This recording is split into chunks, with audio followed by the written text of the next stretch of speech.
The dust of the Old West hides many secrets, but none so terrifying as the nightmare unleashed upon Redemption Creek. When a monstrous werewolf descended, leaving terror and carnage in its wake, only the legendary Texas Rangers stood in its path. Witness the brutal clash as the fastest gunslingers face unnatural speed and savage claws. Could courage, grit, and a prayer whispered about silver be enough to silence the howl and save a town from damnation? The Texas sun beat down like a blacksmith's hammer on iron, relentless and unforgiving. Dust, fine as powdered cinnamon, rose in lazy puffs with every step the horses took, coating men and beasts in a gritty, ochre film. 3 riders moved at a steady, ground-eating pace, their bodies slumped slightly in the saddles with the weary posture of men long accustomed to hard miles. Yet their eyes missed nothing, constantly scanning the shimmering horizon, the sparse clumps of mesquite and prickly pear, the heat-distorted shapes in the distance. These were Texas Rangers. Leading them was Captain Elias Thorne, a man whose face seemed carved from the same rugged landscape they traversed. His eyes, the color of faded denim, held the steady, calculating gaze of someone who'd seen too much, but refused to be broken by it. His gray-streaked beard was trimmed neat, a small concession to order in a chaotic world.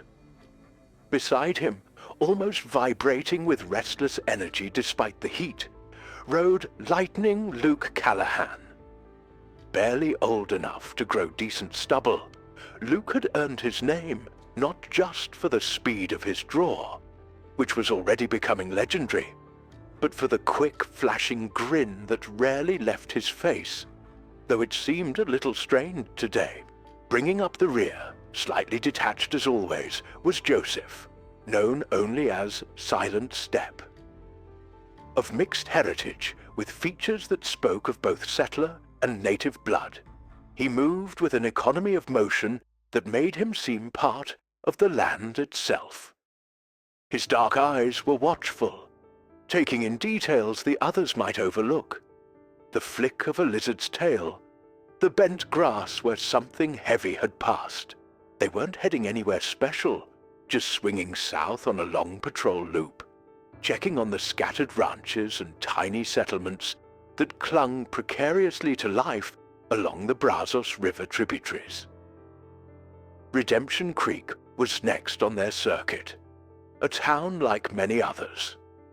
A single dusty street, a cluster of rough-hewn wooden buildings housing a saloon, a general store, a sheriff's office, and not much else. It was usually a quiet stop, a place to water the horses, catch up on any news from the wider world, and maybe enjoy a whiskey that didn't taste entirely of alkali dust. But as Redemption Creek came into view, nestled in a shallow dip in the plains, something felt off. It was subtle, not a thing you could point to directly, but Thorne felt it in the tightening of his gut. The usual midday bustle was missing. No children kicked up dust in the street. No dogs barked a greeting. Shutters on some windows were drawn tight, unusual for this time of day. The few people they did see, a woman hastily pulling laundry from a line, a man lingering in the deep shadow of the blacksmith's awning, glanced their way, then quickly looked down, their movements furtive, almost scared. Luke noticed it too. "Quiet today, Cap'n," he murmured, his usual grin replaced by a slight frown. Thorne just grunted, his eyes scanning the rooftops, the alleyways. Silent Step shifted slightly in his saddle, his gaze fixed on the ground near the town's edge, though he said nothing. They dismounted in front of the sheriff's office, the creak of saddle leather loud in the heavy silence. Sheriff Brody stumbled out almost before they'd tied the reins. He was a portly man usually red-faced and jovial, but today his complexion was pasty, his eyes wide and bloodshot, darting nervously from side to side. "Rangers! Thank God!" Brody wheezed, wiping a sweaty hand across his brow, leaving a muddy streak. I was hoping you'd swing by soon." "Trouble, Sheriff?" Thorne asked, his voice calm and level, a counterpoint to Brody's agitation. "Trouble? Don't begin to cover it, Captain," Brody said, lowering his voice, though there was no one near enough to hear. "Something ain't right here. Hasn't been for weeks. First, it was livestock. Cattle vanished overnight, not strayed, gone. Then sheep ripped up something awful. Old Man Hemlock thought it was wolves, maybe a panther driven down from the hills by the dry spell. He paused, swallowing hard. But the tracks, they ain't like any wolf or panther I ever saw. And the sounds, folks been hearing things at night. Howling, but wrong somehow. Deeper, more vicious." Luke shifted his weight, resting a hand near the Colt Peacemaker, holstered low on his hip. "Just sounds and missing cows, Sheriff. Could be rustlers trying to spook folks." "That's what I told myself," Brody admitted, shaking his head. "Tried to keep folks calm. But last night it wasn't just cattle." He looked Thorne straight in the eye, his own swimming with a mixture of fear and desperation. "Jed, one of Hemlock's ranch hands. They found him this morning, out near the north pasture." The sheriff's voice dropped to a choked whisper.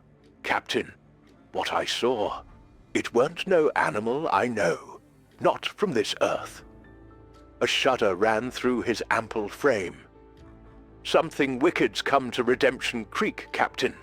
Something real wicked." The oppressive silence of the town suddenly felt heavier, colder, filled with the weight of the sheriff's fear and the unasked questions hanging in the thick, dusty air. Thorne looked from the terrified sheriff to the quiet facades of the buildings, then to his men. The routine patrol had just become something else entirely. Sheriff Brody's words hung in the air, heavy and chilling despite the baking sun. There was no time wasted. Leaving their horses hitched, the three rangers followed Brody, who practically scurried ahead towards the north end of town and the pastures beyond. The walk was silent, tense. The few townsfolk who saw them pass watched with wide, fearful eyes before ducking back inside, pulling doors shut with quiet clicks that echoed unnervingly. Fear was a tangible thing in Redemption Creek now, thick as the dust itself. They found the spot easily enough. Old Man Hemlock, the rancher, stood waiting, his face a mask of grey shock, leaning heavily on a fence post. A couple of other ranch hands stood nearby, their faces pale, refusing to look directly at the scene. The air was thick with the coppery tang of blood and the buzzing of flies, already gathering in greedy clouds. What lay on the ground barely resembled a man anymore. Jed, the hired hand Brody had mentioned, had been torn apart with savage, unthinkable violence. Thorne, who had seen the gruesome aftermaths of Comanche raids and brutal ambushes, felt his stomach clench. This was different. This wasn't the work of arrows or knives, nor the feeding marks of scavengers arriving later. This was sheer, frenzied destruction. Flesh was ripped, bones were splintered and broken, as if by monstrous force. It looked less like a killing, and more like an explosion of rage, made manifest in tooth and claw. Luke, swallowing hard, had to turn away for a moment, his face greenish. He muttered something under his breath, shaking his head. Even Thorne took a steadying breath, forcing himself to observe objectively, pushing down the revulsion. He knelt, careful not to disturb the scene more than necessary. The ground around the body was churned up, marked by violence. "Look here," Silent Step said quietly, his voice barely disturbing the heavy air. He was already circling the perimeter, his eyes fixed on the ground some yards away from the worst of the carnage. Thorn and Luke joined him. Joseph pointed. Imprinted clearly in the drier patches of earth were tracks. Huge, unsettling tracks. They were vaguely canine, like a wolf's, but far too large, the stride impossibly long. And the claw marks, they were deeper, thicker, and spaced wider than any wolf Thorn had ever encountered or heard of. There was a feeling of immense weight and power suggested by the depth of the prints. They led away from the body, heading towards the rough, broken country to the north. "Sweet Mother," Luke breathed, staring at the prints. "What in God's name makes a track like that?" "Nothing I know," Thorn said grimly, his eyes following the line of tracks until they disappeared into the scrubby brush. He looked back at the horrific scene, then at the unnatural prints. Sheriff Brody hadn't been exaggerating. This wasn't the work of any known animal. The violence, the tracks, they spoke of something monstrous. They helped the ranch hands wrap the remains of Jed in a canvas sheet. The task performed in grim silence. Old Man Hemlock just stared, his eyes vacant with shock. As they carried the body back towards town, the weight felt heavier than just the physical burden. It was the weight of the unknown, the weight of fear. News, even bad news whispered through fear, travels fast in a small town. By the time they reached the sheriff's office again, a small crowd had gathered, their faces a mixture of morbid curiosity and stark terror. Whispers rippled through them like wind through dry grass. Jed, torn up, the tracks. Thorn addressed them, his voice cutting through the murmurs. "Go back to your homes. Lock your doors and windows tonight. Keep your lanterns lit. Sheriff Brody and his deputy will patrol the town. We," he nodded towards Luke and Silent Step, "will handle this." His words were meant to reassure, but seeing the grim set of his face, the haunted look in young Luke's eyes, and the unreadable quietness of Silent Step, the townsfolk seemed to draw little comfort. They dispersed quickly, casting fearful glances over their shoulders towards the wilderness north of town. Inside the sheriff's office, the mood was somber. Brody poured himself a shaky glass of whiskey. "What now, Captain?" Thorn looked at the map pinned to the wall, his finger tracing the area where the tracks had led. "We follow them. Come morning." "Follow that?" Luke asked, his voice tight. He touched the handle of his Colt again, a nervous habit surfacing. "We saw what it did." "Ooh, we swore an oath, Luke," Thorn said simply, his gaze steady.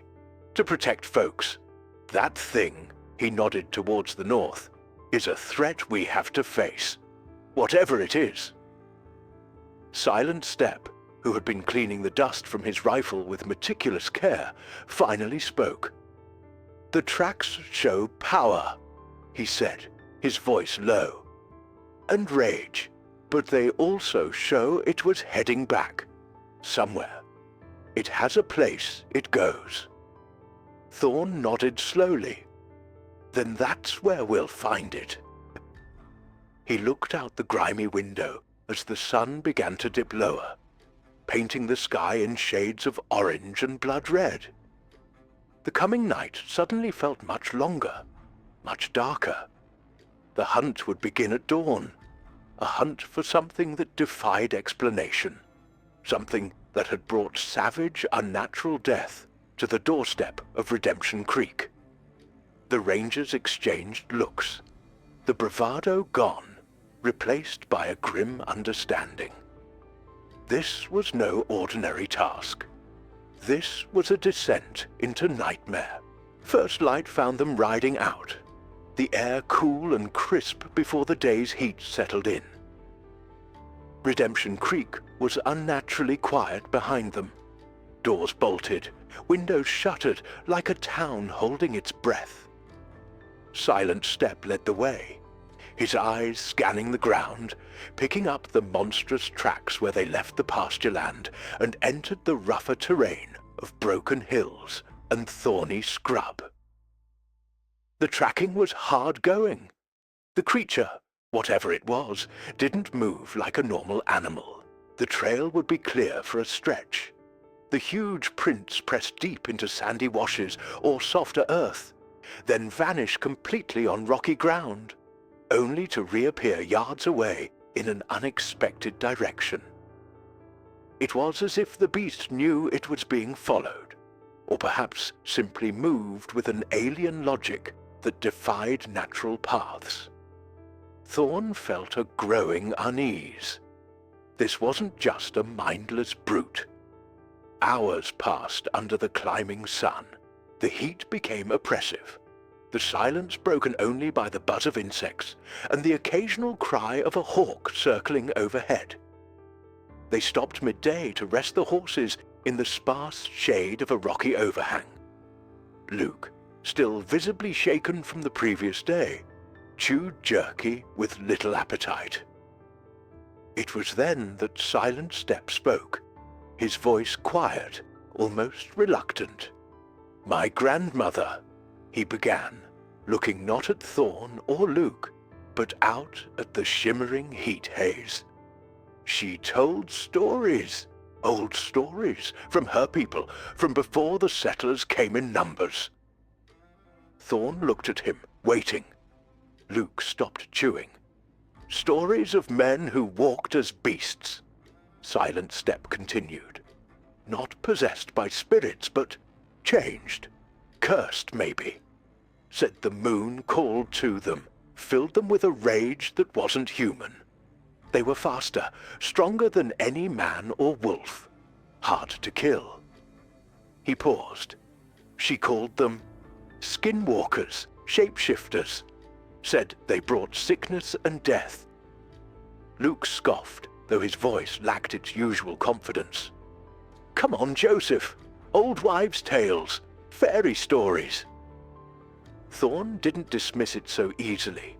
He'd seen too many strange things on the frontier to discount anything entirely. "Did these stories say how to stop them?" Silent Step shook his head slowly. "She spoke of protections, charms, certain prayers, but mostly she spoke of avoidance, of hiding when they roamed." He finally met Thorn's gaze. "She never spoke much of fighting them, only that they were unnatural." The conversation died there, leaving an uncomfortable silence. Old wives' tales or not, the image of a man turning into the beast that had mangled Jed sent a fresh chill down Thorn's spine, despite the heat. They pushed on, the trail growing fainter, more confusing. By late afternoon, they lost it completely near a wide expanse of sun-baked rock where no print could hold. Frustration gnawed at them. "Damn it!" Luke spat, kicking at a loose stone. "It's like it just vanished into thin air." Thorn scanned the surrounding hillsides. His eyes narrowed. "Or it knows this land better than we do. Let's circle back towards town. Maybe it'll show itself again if it thinks we've given up. Or maybe," his voice turned grim, "it's heading back for easier prey." They returned to Redemption Creek as dusk began to settle, the sky bruising purple and orange. The town was still locked down tight, lanterns glowing weakly behind windows. They made a cold camp just outside the town limits, close enough to hear trouble, but far enough not to add to the townsfolk's panic. The approaching night felt menacing. Thorn assigned watches, taking the first himself. As darkness deepened, the sounds of the night seemed amplified.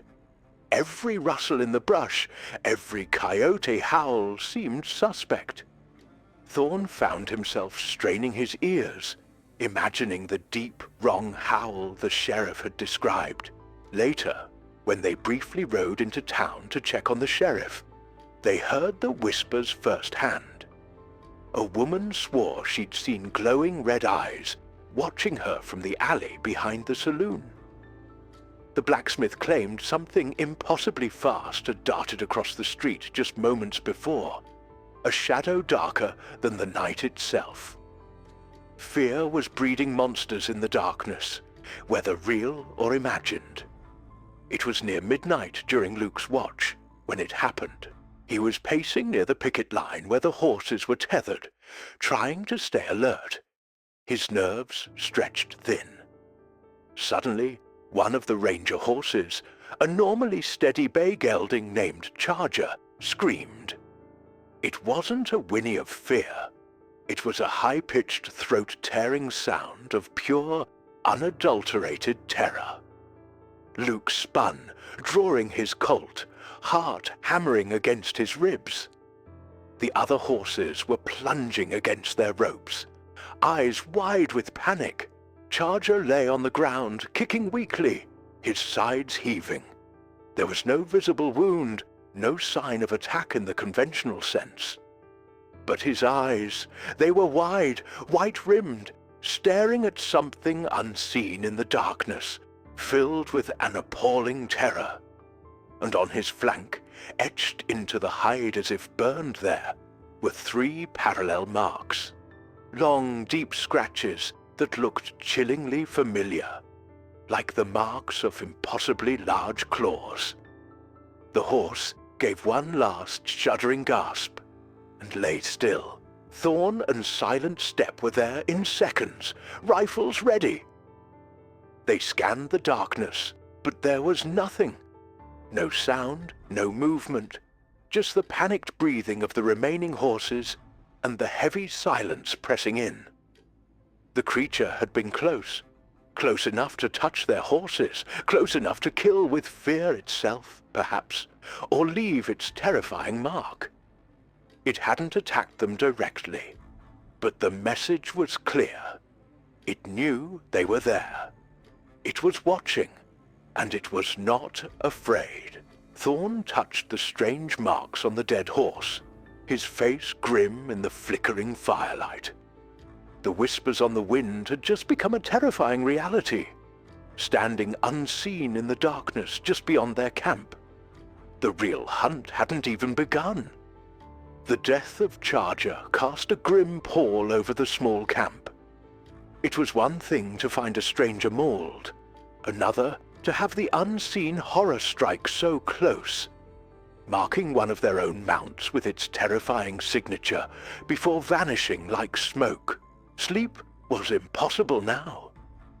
The 3 rangers sat by the low burning fire, rifles across their laps, straining their ears against the amplified sounds of the Texas night. Every snap of a twig, every rustle of unseen nocturnal life seemed magnified, potentially heralding the return of the creature. Thorn made a decision. Waiting for it to come to them felt wrong, passive. "It knows we're here," he said, his voice low and rough. "It came close. Maybe it's testing us, or maybe it's getting careless." He looked towards the dark shape of Redemption Creek, its few scattered lights like wary eyes in the gloom. "We can't just sit here. Let's make a quiet sweep around the town's perimeter, see if we can pick up its trail again, or maybe catch it moving." Luke nodded eagerly, adrenaline chasing away his earlier fear, replaced by a hot anger over the horse. Silent Step simply checked the action of his rifle, his expression unreadable but alert. They moved out stealthily, leaving the fire burning low. melting into the deeper shadows, away from the faint moonlight, filtering through thin clouds. They circled wide, moving through the chaparral and patches of woodland that bordered the small settlement. Silent Step took the lead, his movements truly living up to his name, barely disturbing a leaf. Thorn and Luke followed, senses on high alert, weapons held ready. The air was still, heavy with anticipation. The silence felt unnatural, as if the very land was holding its breath waiting. They were perhaps half a mile north of the town, near the area where Jed's body had been found, when Silent Step froze. He held up a hand, listening intently. Thorn strained his ears. At first, nothing. Then, a faint sound, the crack of a dry branch, too loud, too heavy for a coyote or deer. It came from a dense thicket of mesquite and oak just ahead. Thorn signaled silently. Luke moved to flank left, Thorn to the right, while Silent Step remained centered, slowly raising his rifle.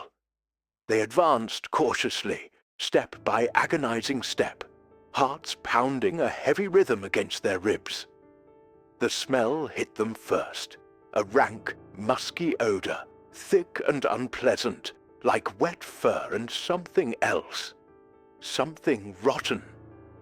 Suddenly, the thicket exploded.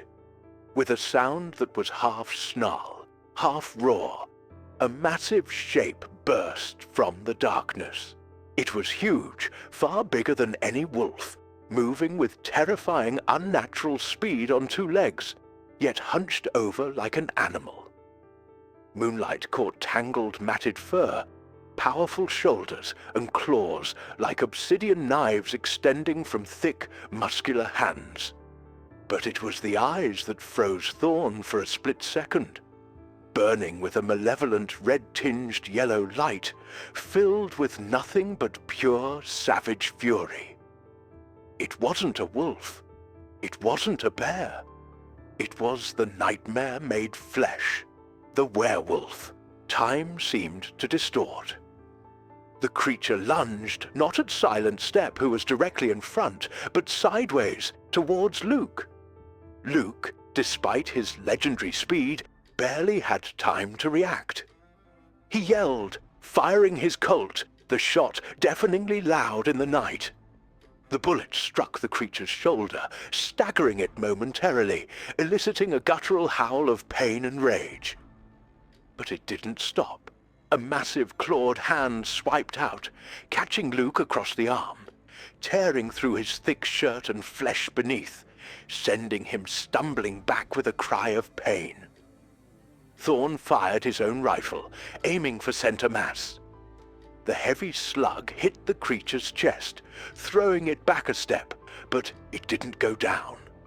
It roared again, a sound that scraped raw against the nerves, and turned its burning gaze on Thorn. Silent Step fired too, his shot placed carefully, striking near the neck.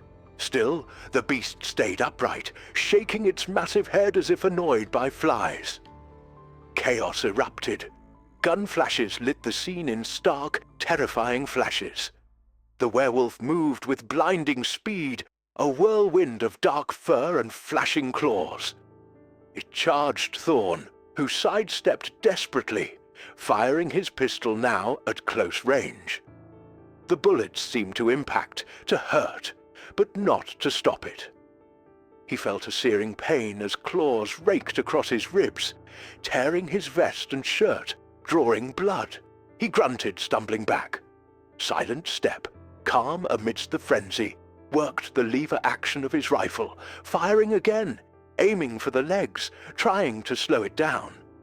One shot seemed to find its mark, causing the creature to falter, favoring one leg slightly.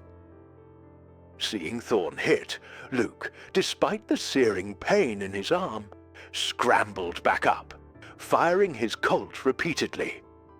"Get back, you devil!" he screamed, emptying the cylinder in a rapid barrage. The onslaught seemed to finally have an effect.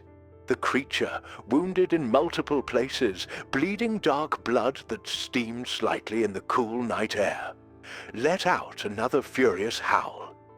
It glared at them, its chest heaving, those terrible eyes promising retribution.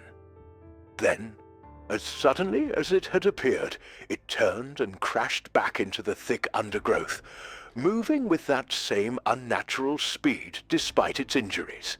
Silence slammed back in, broken only by the ragged gasps of the three rangers, the ringing in their ears and the panicked pounding of their own hearts. Luke clutched his bleeding arm, his face pale but set in a grimace of pain and fury. Thorn pressed a hand to his side, feeling the warm stickiness of blood. Silent Step quickly reloaded his rifle, his eyes scanning the darkness where the beast had disappeared. They had seen it, they had fought it, and they had survived barely. They had drawn its blood, but it had drawn theirs too. The shock of the impossible was replaced by the stark, terrifying reality. The monster was real. It was incredibly powerful, and it was wounded but still out there, somewhere in the darkness. They looked at each other, the unspoken knowledge passing between them. This fight was far from over. It had just cost them first blood. The adrenaline dump left them shaky, the cool night air suddenly biting against sweat-soaked skin. Thorn's side throbbed fiercely, a constant reminder of the claws that had ripped through cloth and flesh. Luke's arm was bleeding freely, the gash long and deep, though thankfully it seemed the claws hadn't severed anything vital. Silent Step, miraculously unscathed, quickly tore strips from his own spare shirt to make crude bandages. "We need to get back," Thorn grunted, pressing the cloth tight against his ribs. "Get Luke's arm seen to properly, and figure out what we do next." The walk back to Redemption Creek felt longer, heavier than the trek out. Every shadow seemed to hold the menacing shape of the werewolf, every rustle potentially signaling its return. The creature's burning yellow eyes seemed seared into Thorn's memory. The sheer unnatural speed and strength of it, the way it had shrugged off bullets that would drop a grizzly. It defied everything he knew about the natural world. They slipped back into town like ghosts, avoiding the main street. The sheriff, alerted by the distant gunfire, met them near the edge of town, his face etched with worry in the lantern light.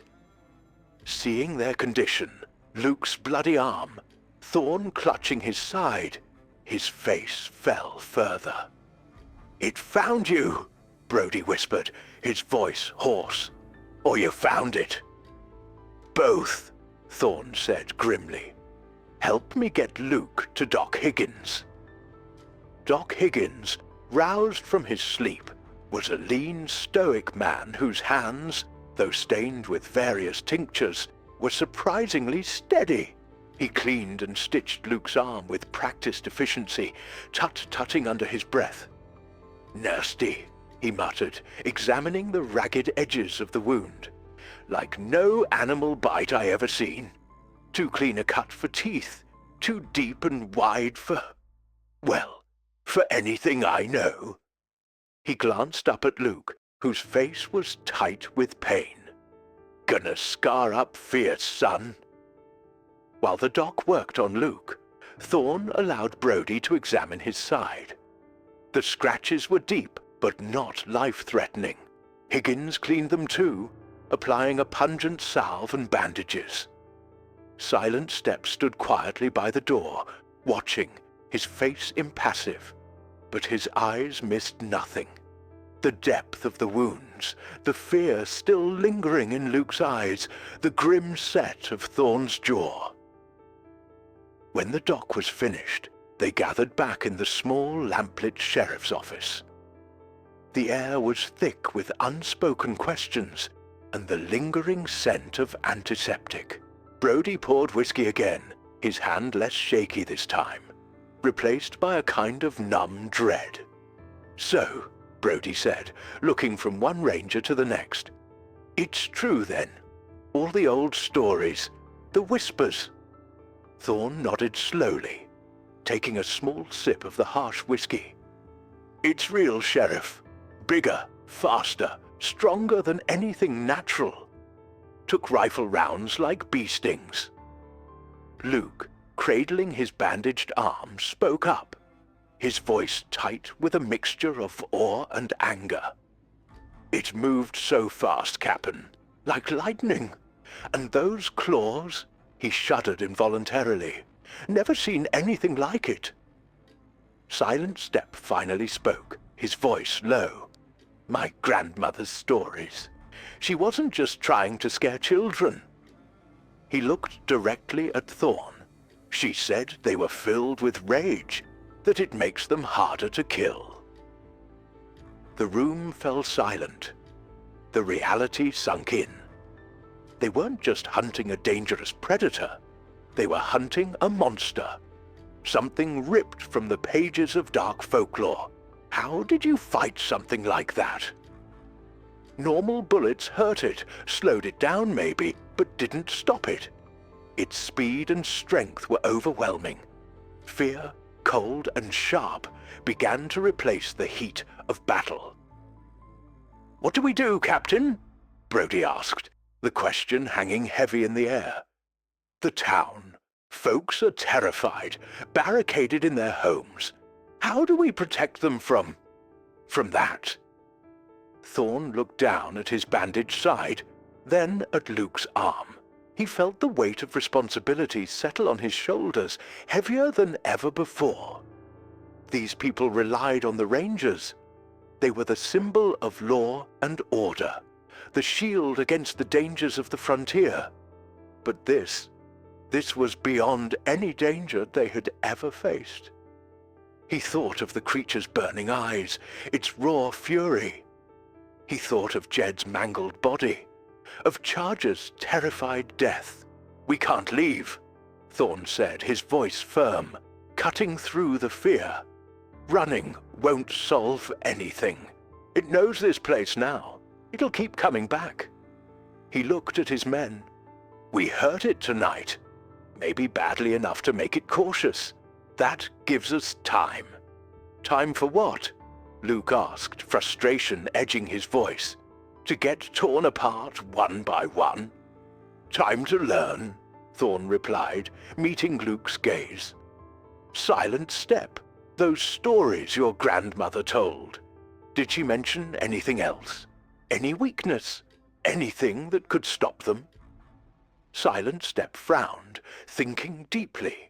She spoke mostly of avoiding them. But, he hesitated, there was talk, sometimes, about things that harm spirits, things pure.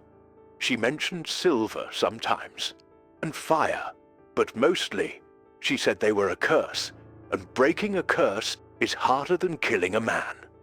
Silver, fire. It wasn't much, but it was something. A sliver of hope in the oppressive darkness. "Okay," Thorne said, straightening up despite the pain in his side. "That's where we start. We rest today. Let you heal some, Luke. We keep watch. Silent Step. Try to remember anything else, anything at all. Brody, keep the town locked down tight. No one goes out after dark, no exceptions. Tomorrow," he looked towards the window, where the first hints of dawn were beginning to grey the sky. "We go hunting again, but this time we hunt smarter. We look for its lair, its patterns. We find a way." His words carried conviction, but the fear remained. A cold undercurrent beneath the resolve. They were Texas Rangers, the toughest men on the frontier. But they were still men, facing something utterly inhuman. As the sun rose on Redemption Creek, it illuminated a town paralyzed by terror and 3 rangers grappling with the chilling realization that the beast wasn't just real. It was a nightmare they had to somehow find a way to kill before it killed them all. The following dawn arrived not with relief, but with a heavy sense of dread. The town remained hushed, fear a palpable presence behind the locked doors and shuttered windows. Doc Higgins had checked on Luke's arm and Thorne's side. Both were healing, painful but manageable. Luke, pale but determined, insisted he was fit enough, strapping his Colt holster carefully over his bandaged limb. Thorne knew pushing themselves was risky, but waiting felt worse, like letting the monster dictate the terms. Silent Step had spent the morning quiet, eyes distant, seemingly sifting through fragmented memories of his grandmother's tales. He'd produced nothing concrete about silver beyond its potential potency against spirits, nor anything specific about fire beyond its universal power to destroy. It wasn't much, but it was all they had. Their plan remained simple, born of necessity. Find where the creature hid, learn its habits, and then decide how to face it. They rode out again, this time leaving the main track sooner, looping wide around the area of the previous night's ambush. Silent Step led them, his focus intense.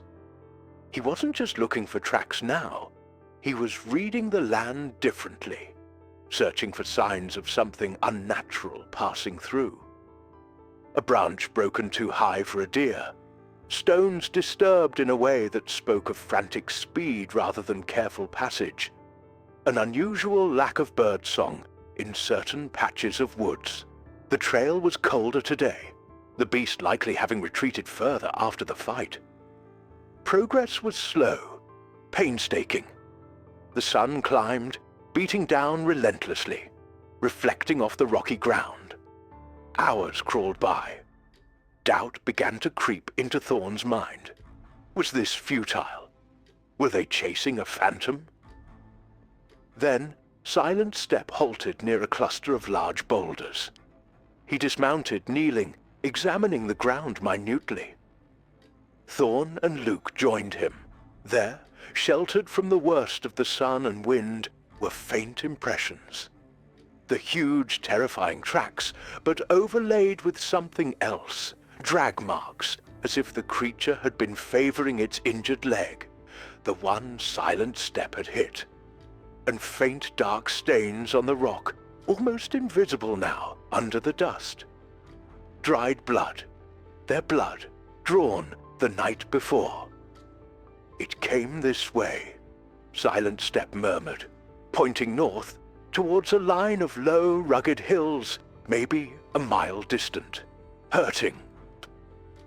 A grim satisfaction mingled with the apprehension. They had hurt it.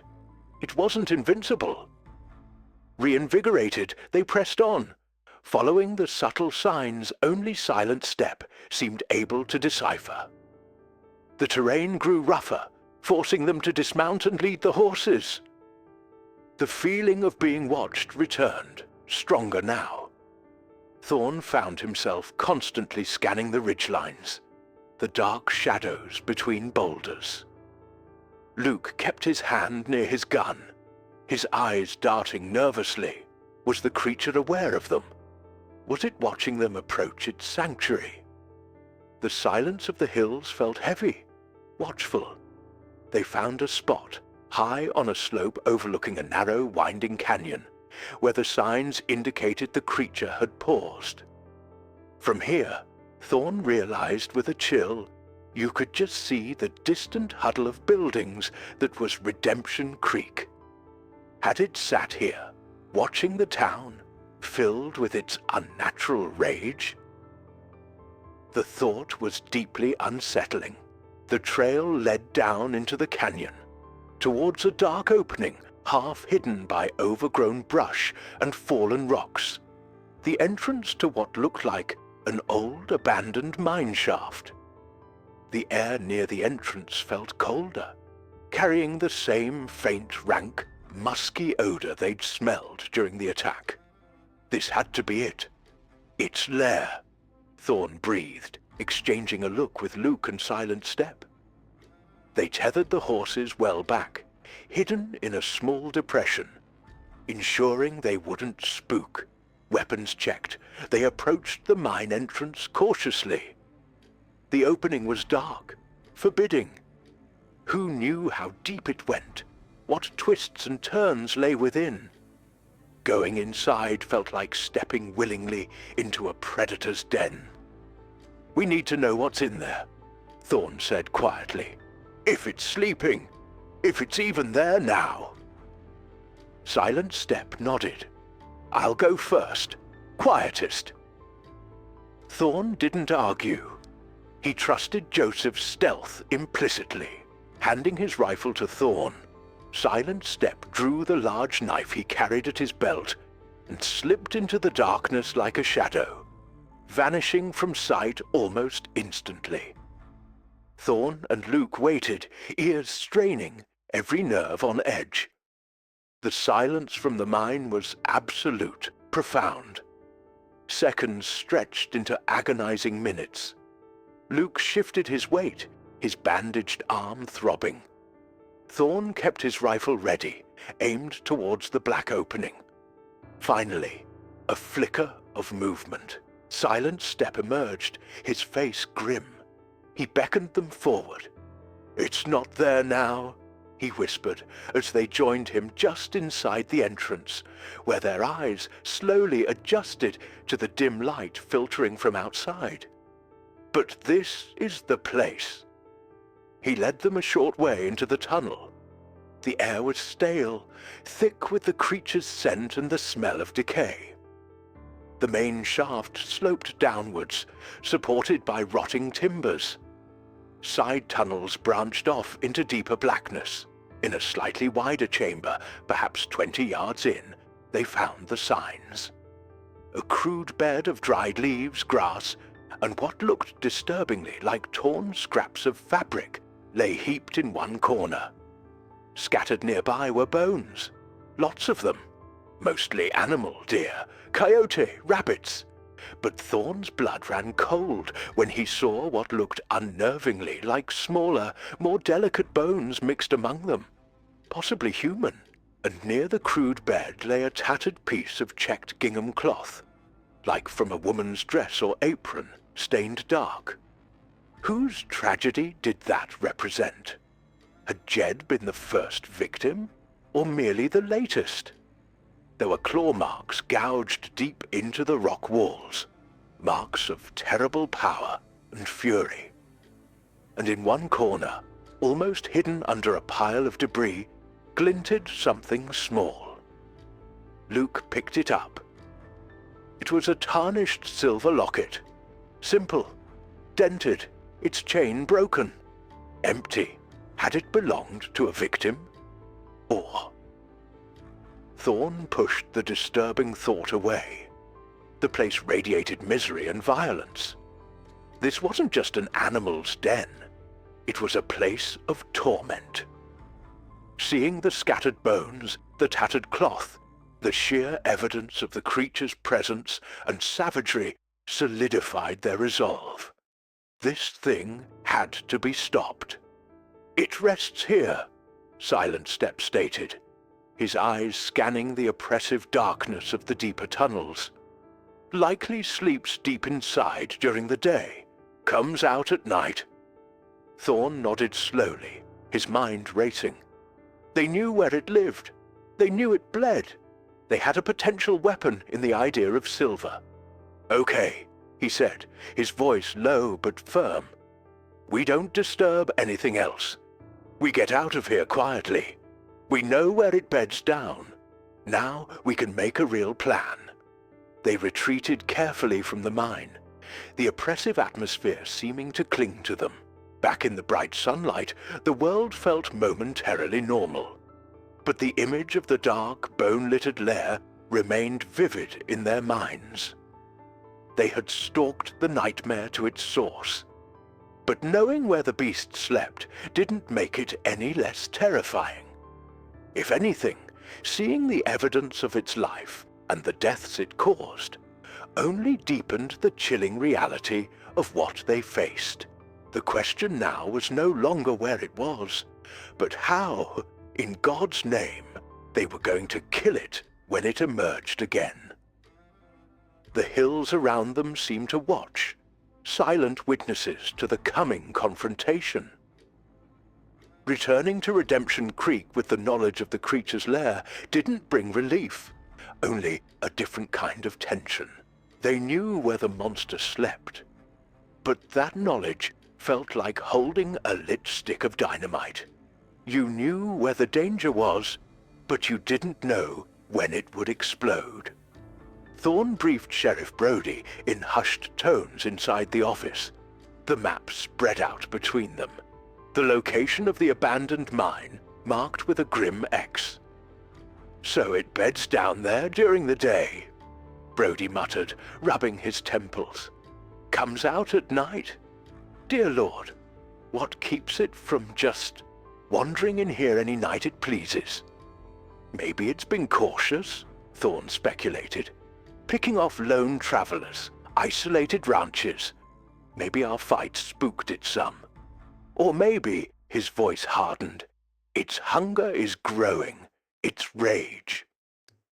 He remembered the gouged walls of the mine, the scattered bones. "We can't assume it'll stay away." His words proved prophetic sooner than he expected. They had planned to use the remaining daylight to rest, strategize, and perhaps investigate the possibility of acquiring silver, however slim the chances in a small frontier town. But as dusk began to bleed into the sky, painting the clouds in bruised purples and reds, a sudden commotion erupted from the south end of the main street. Shouts, a woman's scream, the splintering crash of wood. "Trouble!" Luke yelled, already moving towards the door, his good hand instinctively going to his Colt, the other cradling his bandaged arm. Thorne and Silent Step were right behind him, rifles grabbed. They burst out of the sheriff's office into the deepening twilight. Townsfolk, momentarily forgetting their fear in the face of immediate crisis, were peering out from doorways. Down the street, near the general store, they saw the source of the chaos. The heavy wooden door of the store hung splintered and broken on its hinges. Sacks of flour and sugar lay burst open on the porch, their contents spilled like white blood in the dim light. Inside, more crashing sounds echoed. Mr. Henderson, the portly storekeeper, stood frozen on the boardwalk opposite, his face sheet white with terror, pointing a trembling finger. It just smashed right in," he stammered. "Looking for, I don't know what, just tearing the place apart." Thorne didn't hesitate. "Luke, stay with the sheriff, cover the street, Silent Step with me." He sprinted towards the store, Silent Step matching him stride for stride. The rank, musky odor hit them again as they reached the porch, stronger, fresher. Thorne peered cautiously through the ruined doorway. The interior of the store was chaos. Shelves were overturned, goods scattered everywhere. In the dim light filtering through the dusty windows, he saw it.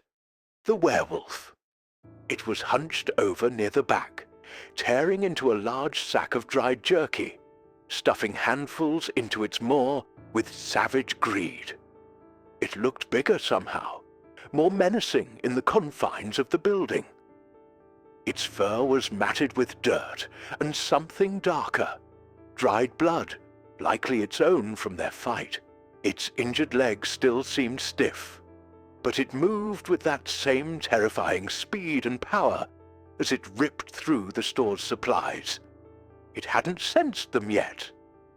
Thorne raised his rifle slowly, taking careful aim. Silent Step did the same, positioning himself slightly to the side for a clearer shot. This was it. A chance inside, maybe cornered. Before Thorn could squeeze the trigger, a loose floorboard groaned under Silent Step's boot. The sound, though faint, was enough. The werewolf's head snapped up, its burning yellow eyes instantly locking onto them. A low, guttural growl rumbled in its chest, lips peeling back from razor-sharp teeth. The remnants of jerky fell forgotten from its claws. It didn't charge immediately.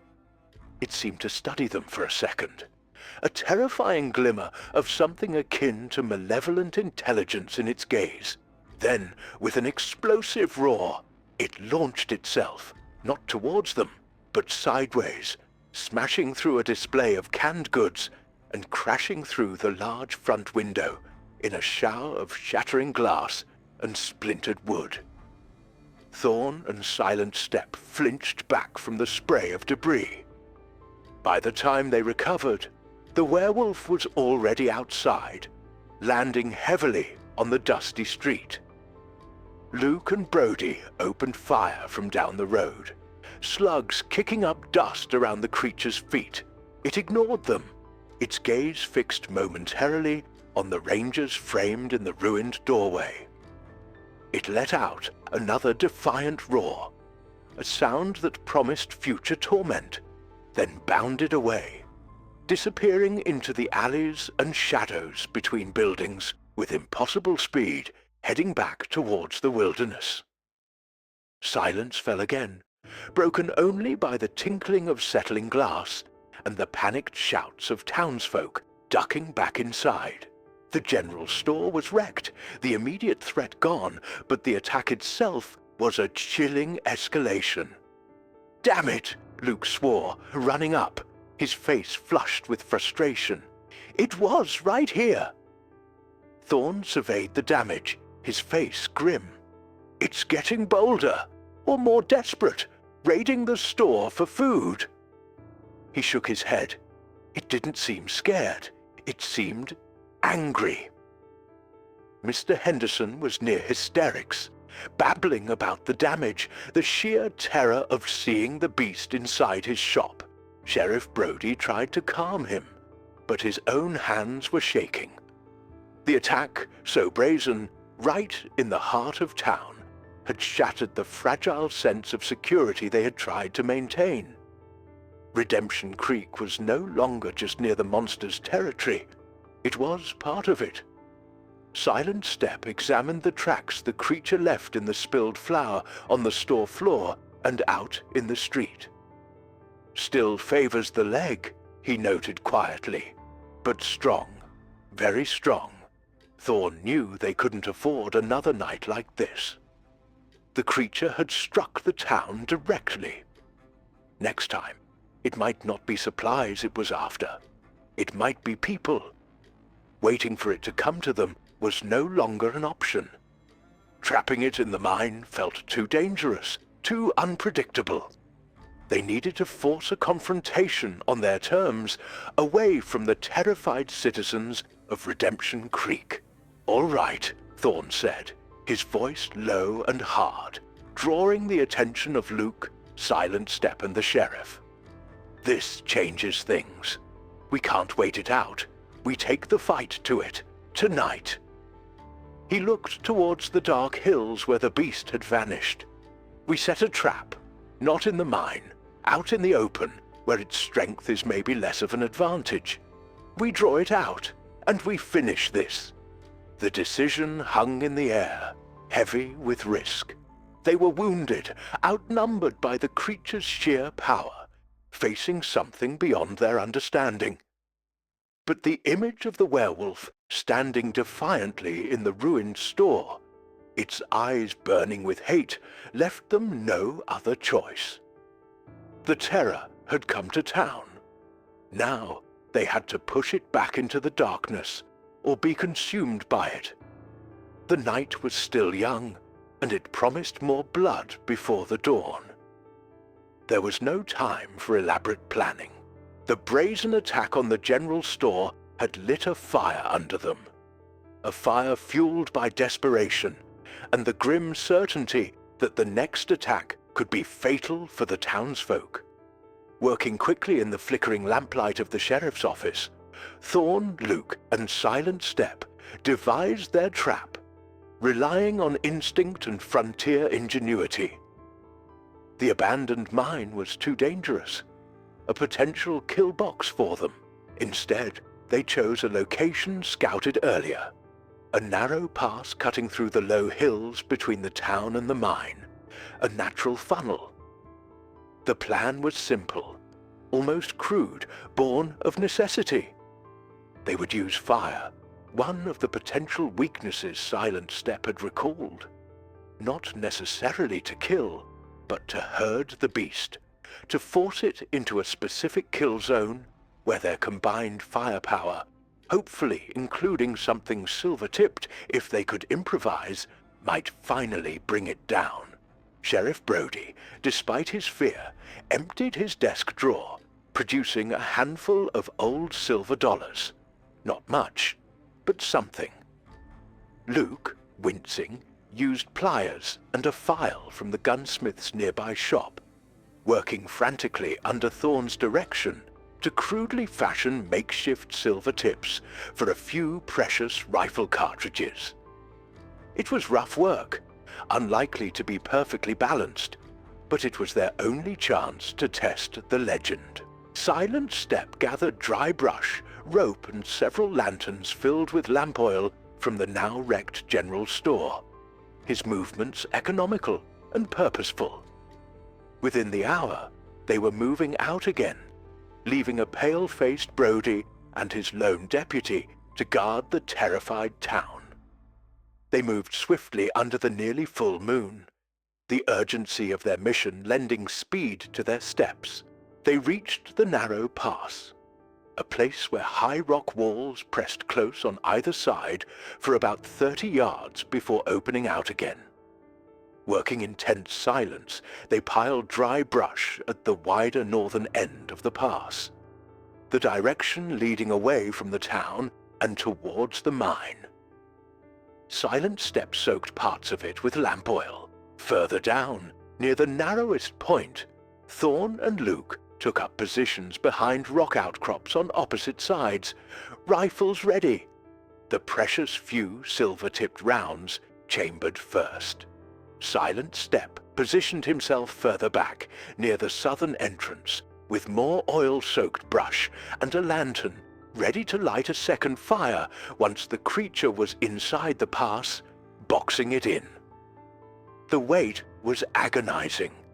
The moon painted the rocks in stark silver and black, creating deceptive shadows. Every gust of wind whispering through the pass sounded like movement. Every distant coyote howl tightened their nerves. Luke shifted constantly, trying to find a comfortable position for his injured arm, flexing his fingers on the rifle stock. Thorn remained statue still, his senses straining, listening. Silent Step was a shadow among shadows, utterly motionless. Then, a sound. Not from the north as expected, but from the south, the direction of the town. A low growl carried on the wind. Thorn's blood ran cold. Had it circled around? Was it coming from behind them? He saw Silent Step stiffen, turning slowly.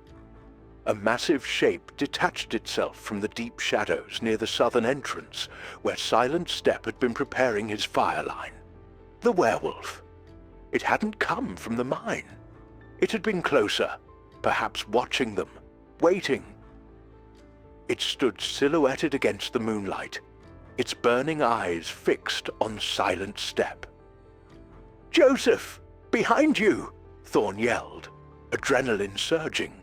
Silent Step reacted instantly, spinning, dropping the brush and raising his rifle. But the werewolf was impossibly fast. It covered the distance between them in 2 terrifying bounds, a blur of dark fur and murderous intent. Silent Step got off one shot, a flash of orange in the darkness, but the creature was already on him. Thorn and Luke opened fire simultaneously from their positions further down the pass. Bullets slammed into the creature's flank and back. It roared, a sound of agony and fury, momentarily distracted from Silent Step. But the damage was done. Silent Step was down, knocked aside by the initial impact, his rifle skittering across the rocks. The werewolf, ignoring the stinging bullets, turned its attention back to the immediate threat. It swiped at Silent Step as he tried to scramble away, claws tearing through his leather vest. Silent Step cried out, rolling desperately behind a small boulder. "Draw it this way," Thorn shouted, firing again, aiming low, trying to cripple it. One of his shots, silver-tipped perhaps, struck the creature's thigh. It howled, a high-pitched sound of pain that was different from before, and staggered, favoring the leg heavily now. Luke, seeing Silent Step pinned down, broke cover, moving forward, firing his rifle rapidly. "Get away from him, you beast!" The werewolf, enraged and wounded, turned towards Luke. Its speed, even injured, was terrifying. It charged him, ignoring the bullets striking its thick hide. Luke stood his ground, firing until his rifle clicked empty. He fumbled for his Colt, his injured arm making the draw agonizingly slow. The creature slammed into him. Luke went down hard, the impact knocking the wind out of him. Pain exploded in his already injured arm as the werewolf's weight landed partially on it. He felt hot breath, rank and fetid on his face, saw the gleaming teeth inches away. He squeezed his eyes shut, waiting for the killing bite. Thorn reached him, firing his pistol point-blank into the creature's side. The werewolf roared, distracted again, snapping at Thorn. This gave Luke the second he needed. He shoved desperately with his good arm, rolling away as Thorn engaged the beast.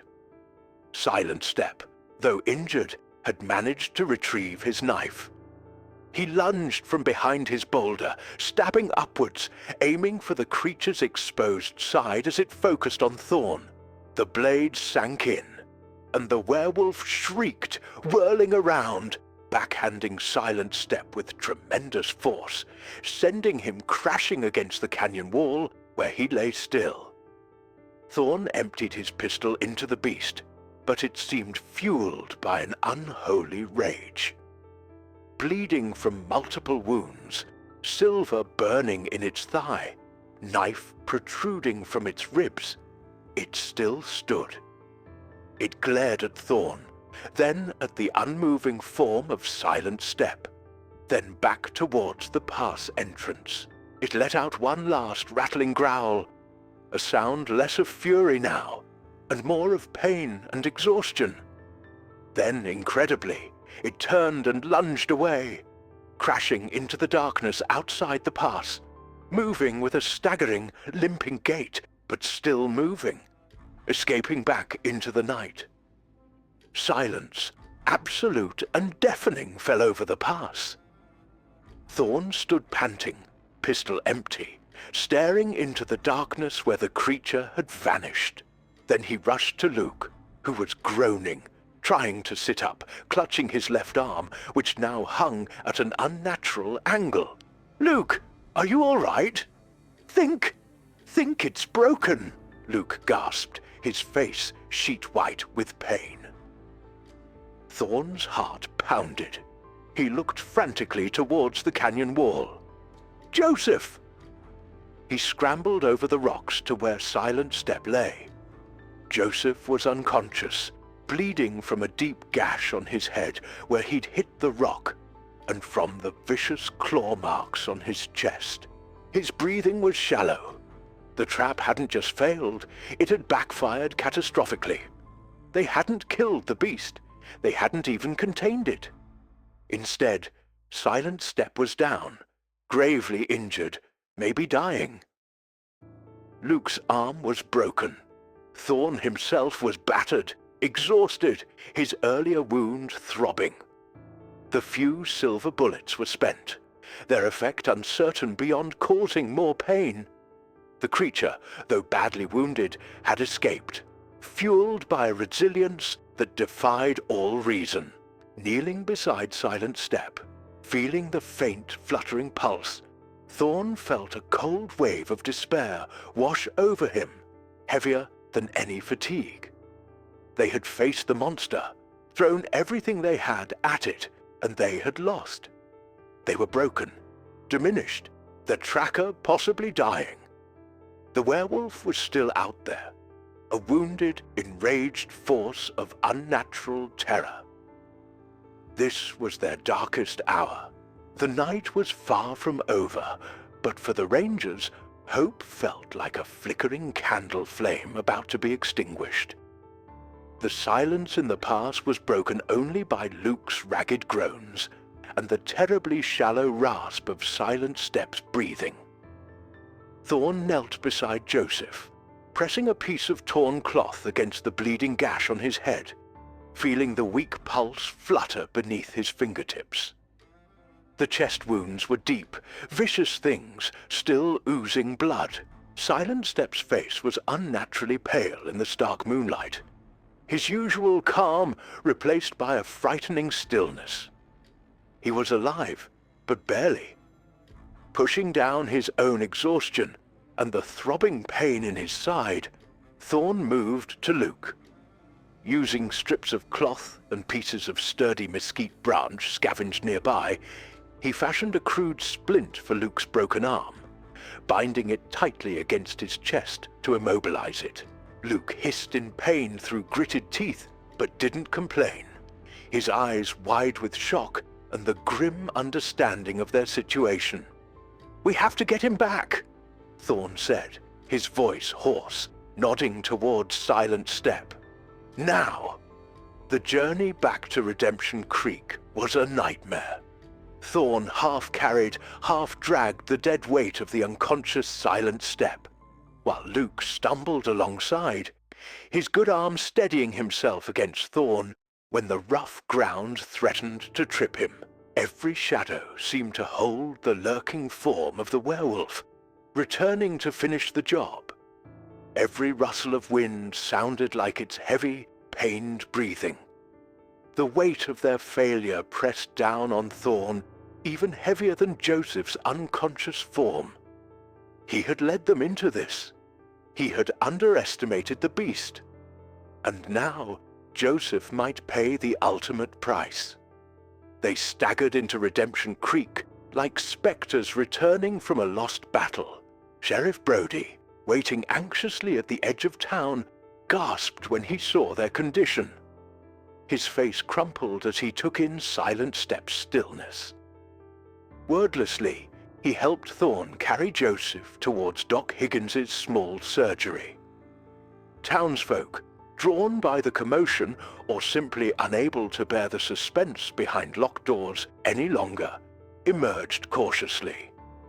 Their hushed whispers turned to gasps of horror as they saw the state of the Rangers. The men who were supposed to be their protectors, their shield against the darkness, were broken, bleeding, carrying ones of their own who looked more dead than alive. Fear, colder and sharper than before, gripped the small crowd. Doc Higgins worked frantically over Silent Step, his usual stoicism gone, replaced by a grim intensity. He cleaned the wounds, stitched what he could, applied bandages, but shook his head gravely when Thorn met his eyes. "Head wounds bad, Captain," he murmured. "Internal bleeding, I suspect. Chest wounds are deep, close to the lung. All we can do now is wait and pray." He turned his attention to Luke, confirming the broken arm, setting it properly with wooden splints and tight bandaging.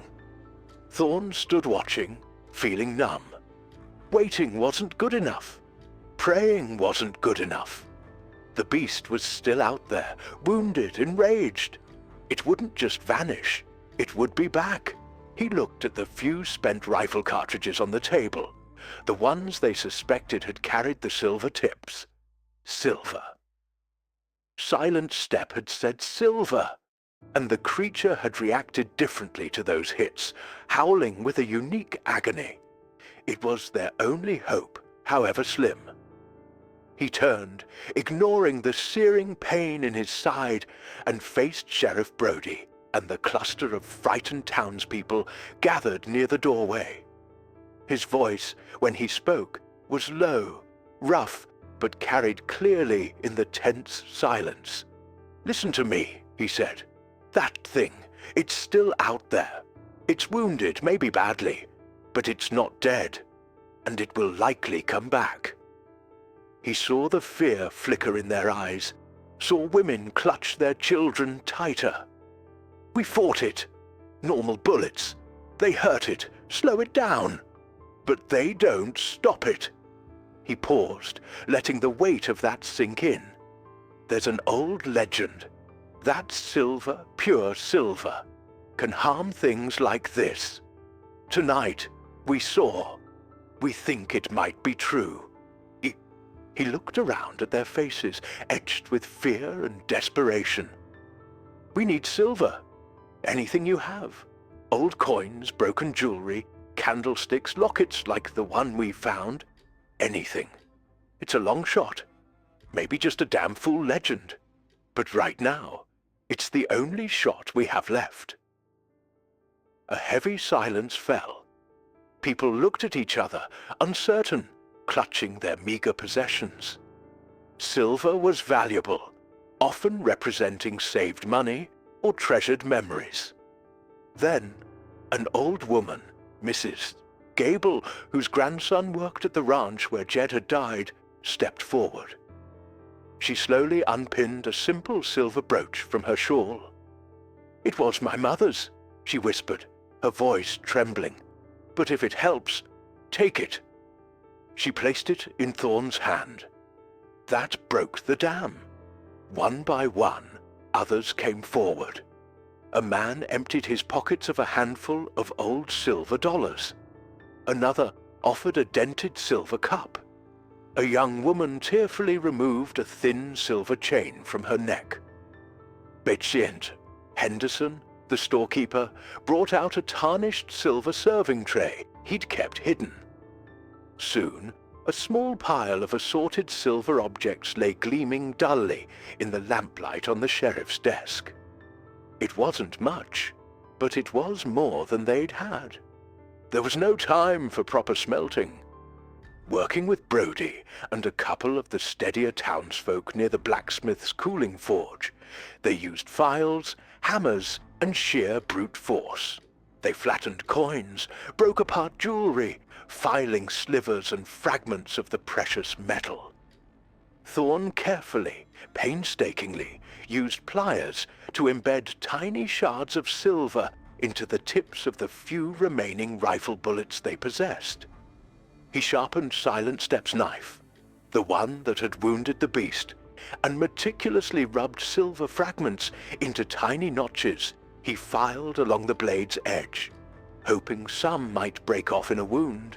Luke watched, pale but resolute, his good hand clenching and unclenching. "I'm coming with you, Cap'n," he stated quietly. Thorn looked at him, at the tightly bound arm, the pain etched on his young face. He started to object, but Luke met his gaze evenly. "You need every gun. I can still shoot, one-handed if I have to." Thorn hesitated, then nodded slowly. He did need every gun. There were only two of them left standing. As the moon climbed higher, casting long, eerie shadows across Redemption Creek, they prepared. Thorn checked his rifle, the silver-tipped rounds feeling heavier, more significant in his palm. He tucked the silver-laced knife into his belt. Luke practiced aiming his rifle awkwardly with his good arm, his jaw set with determination.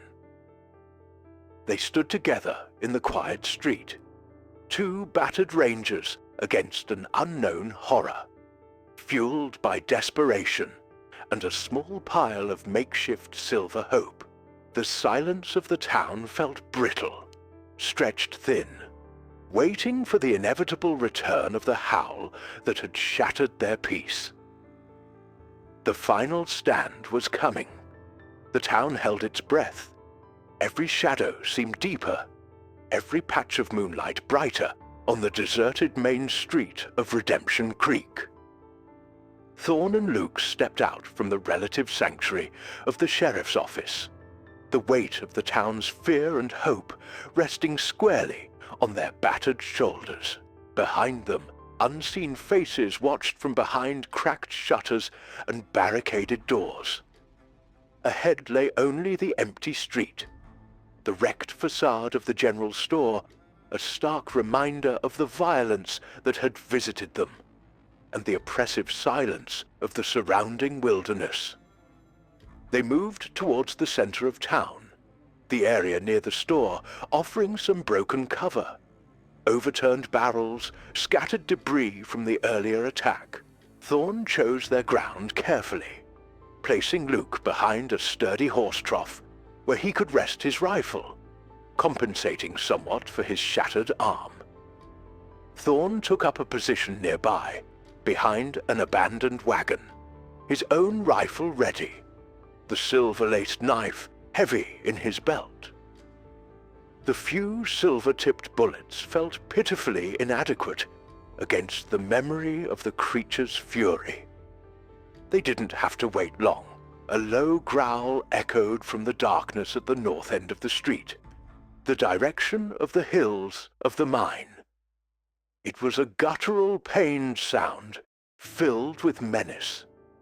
A large shape detached itself from the shadows, moving with a pronounced limp, but still possessing a terrifying presence. The werewolf. Moonlight glinted off its matted fur, illuminating the dark patches of dried blood from their previous encounters.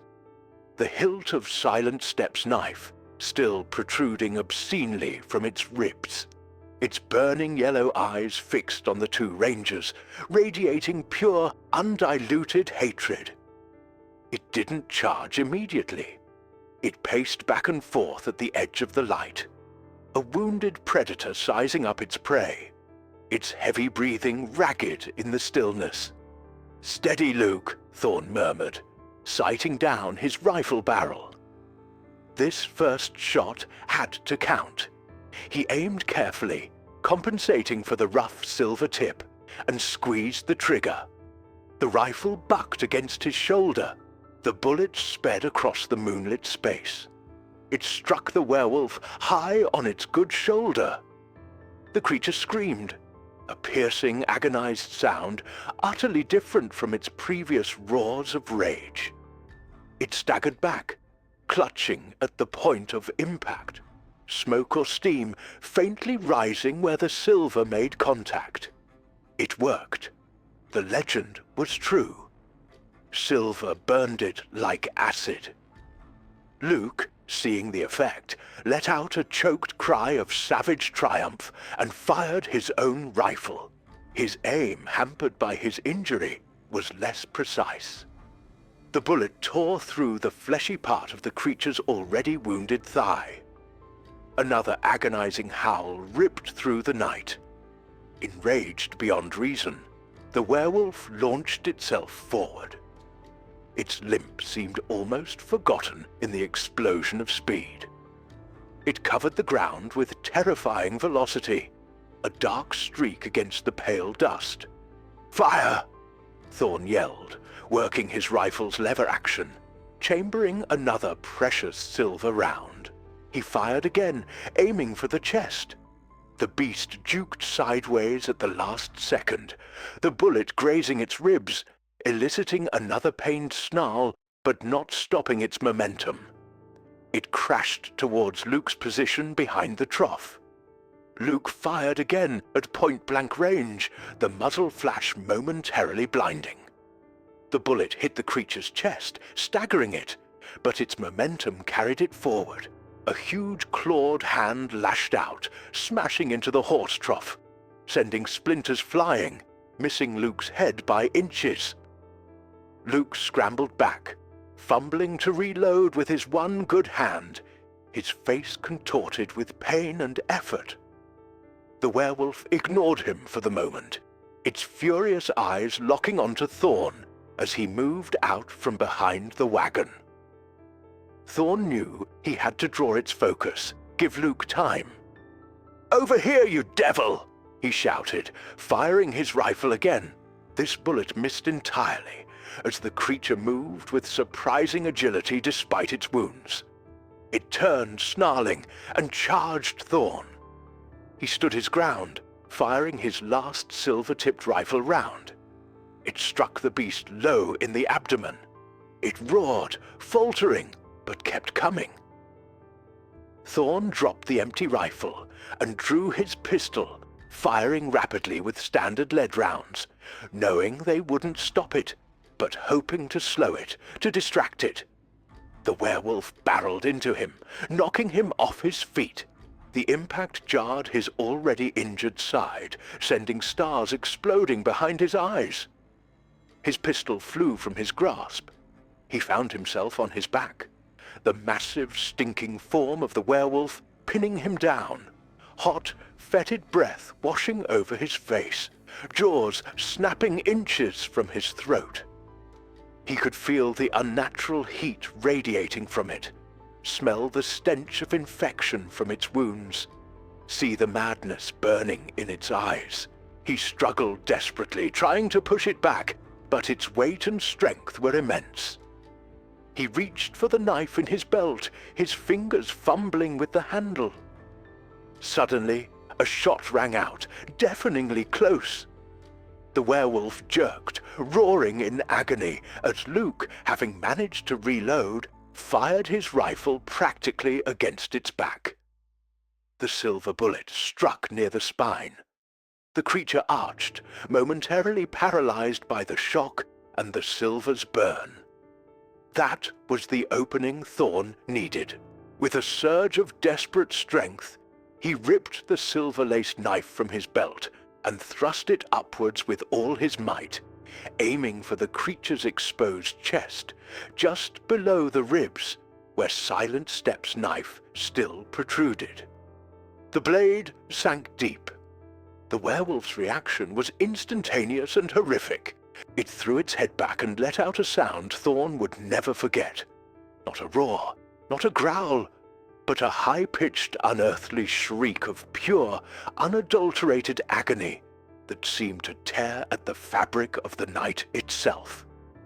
Its body convulsed violently, muscles knotting and spasming. Smoke, thick and acrid, poured from the knife wound, the silver reacting with the creature's unnatural flesh.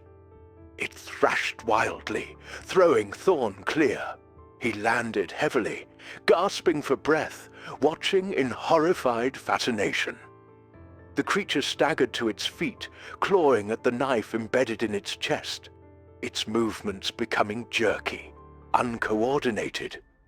It stumbled backwards, its burning eyes flickering, the malevolent intelligence seemingly fading, replaced by confusion and agony. It took another stumbling step, then another. Its legs buckled. It crashed heavily to the dusty street, landing in a crumpled heap. A final, shuddering tremor ran through its massive frame. The ragged breathing stopped. The burning yellow eyes dimmed, then went dark, reflecting only the cold, impassive moonlight. Silence.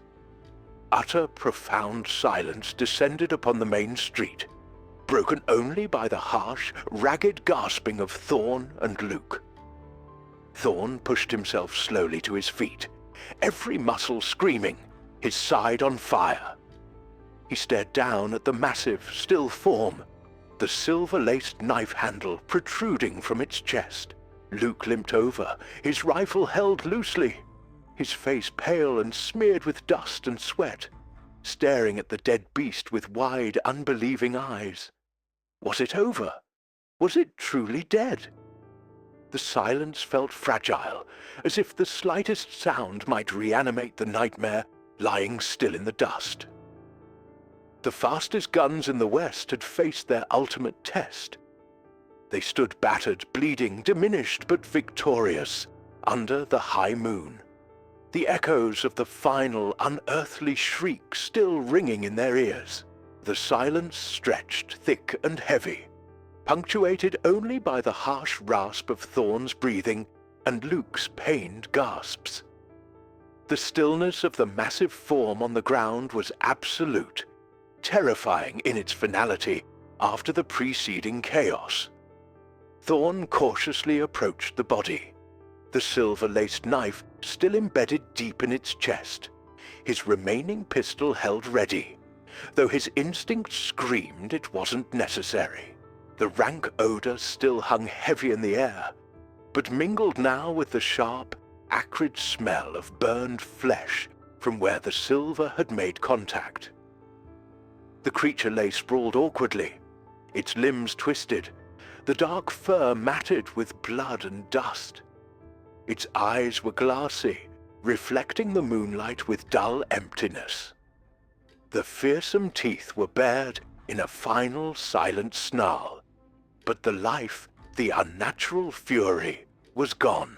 Luke limped closer, his one good hand still gripping his rifle, his young face a mask of exhaustion, disbelief, and dawning relief. Is it really dead, Captain?" he whispered, his voice cracking. Thorn nudged the creature's massive paw with the toe of his boot. No reaction.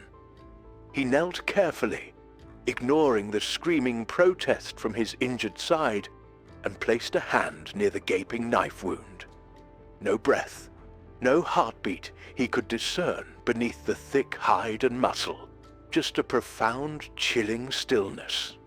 "It's dead, Luke," Thorn confirmed, his own voice rough with exhaustion and emotion. "It's finally over." The tension that had held them rigid for hours, for days, seemed to snap. Luke let out a long, shuddering sigh and leaned heavily against the horse trough, his legs threatening to buckle. Thorn remained kneeling for a moment longer, staring at the monstrous form, the reality of what they had faced, what they had somehow overcome, slowly sinking in. A movement at the edge of his vision made him look up sharply. Doors were creaking open along the street. Figures emerged hesitantly from the deep shadows, drawn by the sudden silence following the unearthly shriek and the cessation of gunfire. Sheriff Brody was the first to approach, his shotgun held loosely, his face pale but resolute. He stopped a few yards away, staring at the dead werewolf, his mouth slightly agape. "By God, Rangers!" he breathed, awe and horror mingling in his voice. You did it!" More townsfolk gathered, keeping a wary distance, their faces illuminated by the lanterns they carried, revealing expressions of fear slowly giving way to stunned wonder. They murmured amongst themselves, pointing at the massive creature, at the battered Rangers. The nightmare that had held Redemption Creek hostage was finally over, lying dead in their main street. Thorn slowly, painfully, pulled the silver-laced knife from the creature's chest. The blade was stained dark, hot to the touch. As he did, something strange began to happen. A ripple seemed to pass through the dead werewolf's form. The thick, dark fur began to recede, like mist burning off in the morning sun. The powerful, bestial limbs seemed to shrink, to reshape. The monstrous snout elongated and then contracted, the sharp fangs retracting into human-like teeth. The transformation was subtle at first, then faster, a gruesome fluid shifting of bone and flesh in the stark moonlight. A collective gasp rose from the onlookers. Luke stared, his eyes wide. Thorn watched, grimly fascinated. Within a minute, the monstrous form was gone. Lying in the dust, clad in the tattered remnants of rough clothing, was the body of a man. He was gaunt, his face twisted in a final rictus of agony, unfamiliar to Thorn. Not a local then, a stranger, perhaps cursed, perhaps afflicted somehow, who had brought his monstrous alter ego and its attendant horrors to Redemption Creek. There was nothing left of the beast now, only this pitiful human corpse, the terrible evidence of the curse finally broken in death. The hilt of Silent Step's knife still protruded from his ribs, a testament to the tracker's final, brave act. The sight seemed to solidify the reality for the townspeople. The monster was truly gone, reduced to this mundane, tragic form. The whispers grew louder, tinged now with relief, with sorrow, with the dawning realization of the price paid. Thorn's thoughts immediately flew to Silent Step. "Doc Higgins!" he called out, his voice carrying urgency. "How is he? How's Joseph?" Doc Higgins emerged from his surgery, wiping his hands on his apron, his face lined with fatigue. He walked over to where Thorn stood beside the body. "He's alive, Captain," the doc said, his voice low. "Still unconscious. Breathing's a little stronger, maybe. The fever's high. It'll be touch and go." He looked down at the body of the man who had been the werewolf. So this was the source of it all? Relief, sharp and fierce, washed over Thorn at the news that Silent Step still lived, tempered immediately by the doc's cautious prognosis. Touch and go. It wasn't victory, not yet. He looked around at the silent street, the still body, the exhausted Luke leaning heavily on the trough, the huddle of awed and fearful townspeople. The howl that had terrorized Redemption Creek was silenced. The beast was dead, revealed as tragically human in the end. But the cost had been immense. Jed was dead. Charger was dead. Silent Step lay near death's door. Luke was seriously injured. Thorn himself felt bone-weary, wounded in body and spirit. The silence felt heavy now, not with suspense, but with the weight of loss and the terrible knowledge of the darkness that could exist, hidden on the fringes of their world. As the first pale fingers of dawn stretched across the eastern sky, chasing away the last vestiges of the oppressive, moon-drenched night, a different kind of light began to filter through Redemption Creek. It wasn't just the sunlight, it was the tentative light of hope, fragile but persistent. The air, thick for so long with fear and the stench of the beast, seemed cleaner somehow, lighter. The body of the man who had been the werewolf lay still in the dust. There was no morbid fascination now, only a quiet, somber pity among the townsfolk who remained. Under Sheriff Brody's direction, a few men quietly wrapped the body in a canvas sheet and carried it away for a swift, unmarked burial outside the town limits. There were no questions asked about who he was or where he came from. Some horrors were best left buried and forgotten. Thorn watched them go, then turned his attention back to his men. He found Luke sitting on the edge of the boardwalk, cradling his splintered arm, his face pale, but his eyes clear. Doc Higgins had given him a dose of laudanum for the pain, dulling the worst edges of it. Thorn sat down beside him, the movement sending jolts of fire through his own injured side. They sat in silence for a moment, listening to the sounds of the town slowly, cautiously, returning to life. A rooster crowing defiantly, the murmur of voices less hushed now, the creak of a door opening without immediate fear. We should check on Joseph, Luke said finally, his voice quiet. Together, they limped towards Doc Higgins's surgery. Inside, the air was thick with the smell of herbs and antiseptic. Silent Step lay on the narrow cot, still unconscious, but his breathing seemed steadier, less ragged than before. A faint touch of color had returned to his face. Doc Higgins looked up from where he was changing a bandage, offering a small, weary smile. "Fever broke an hour ago," the doc reported softly. "Pulse is stronger. He stirred a little while ago, just a flicker." He met Thorne's gaze. "He's tough, that one. Strong spirit, I think.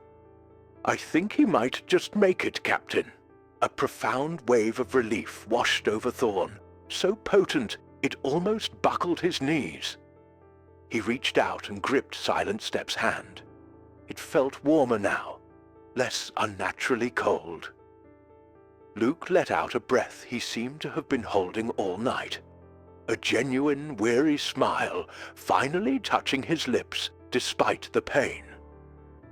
Joseph wasn't out of the woods, not by a long shot, but he was fighting. That was enough for now. With the immediate crisis past and Silent Step showing signs of improvement, Thorne knew it was time for them to move on, despite their injuries. They couldn't stay indefinitely, and Joseph would need better care than Doc Higgins, skilled as he was, could provide long-term. They would need to build a travois to carry him gently. As the sun climbed higher, the rangers prepared to leave. Townspeople emerged, their faces showing a mixture of gratitude, awe and pity as they looked at the battered men. They brought food, water for their canteens, offered help patching up their gear. Mr. Henderson insisted they take supplies from his store, refusing any payment. Mrs. Gable pressed a small pouch of coins into Thorne's hand. "For the tracker's care," she insisted quietly. Sheriff Brody wrung Thorne's hand, his eyes glistening. "We won't forget this, Captain. None of us. What you did, what you lost." His voice choked up. Thorne simply nodded, too weary for speeches. He looked at the faces around him, the ordinary people they had sworn to protect. People who had faced extraordinary terror and survived. Redemption Creek was scarred, haunted by the memory of the red moon and the howl in the night. But it would heal. The peace, hard-won and costly, was returning. They carefully loaded Silent Step, secured onto the makeshift travois, pulled by one of their remaining horses. Luke, pale but steady, climbed awkwardly into his saddle. Thorne swung himself up onto his own mount, gritting his teeth against the pain.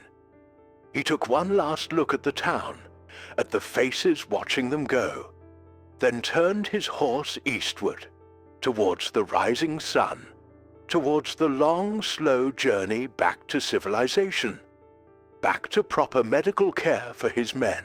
They rode out slowly, leaving Redemption Creek to its returning peace. The story, however, traveled much faster. It spread like wildfire across the Texas plains, carried by travelers, whispered over campfires, recounted in hushed tones in saloons, from dusty border towns to burgeoning cattle capitals. Details blurred and shifted, as happens with legends. Some said the creature was a demon summoned from hell, others a cursed prospector. Some claimed the rangers used blessed silver bullets forged by a holy man. Others that their sheer speed and courage unnerved the beast until it died of fright. But the core of the tale remained the same. A troop of legendary Texas Rangers, the fastest guns in the West, had stood against an impossible horror, a werewolf ripped from the darkest nightmares. They fought it with unmatched grit and unwavering duty. They bled. They suffered loss. Some fell. But in the end, they faced the darkness head-on and emerged victorious, silencing the howl that had echoed under the red moon. The West never forgot the story of Redemption Creek. It became a testament to the thin line between civilization and savagery, between the known world and the terrifying unknowns lurking just beyond the firelight. And it became a legend of the men who guarded that line, the battered, weary, but unbroken Texas Rangers who rode into a nightmare and brought back the dawn, leaving behind scars, ghosts, and a story whispered for generations. The peace returned to Redemption Creek, but the legend of that terrible night and the rangers who ended it echoed long after their hoofbeats faded into the dust. Hit that subscribe button and ring the notification bell so you never miss an adventure. Give this video a like if you think these rangers earned their legendary status. Drop a comment below. What was the most intense moment for you? Did you think they'd succeed? Your feedback helps the channel grow and tells us what stories you want to see next.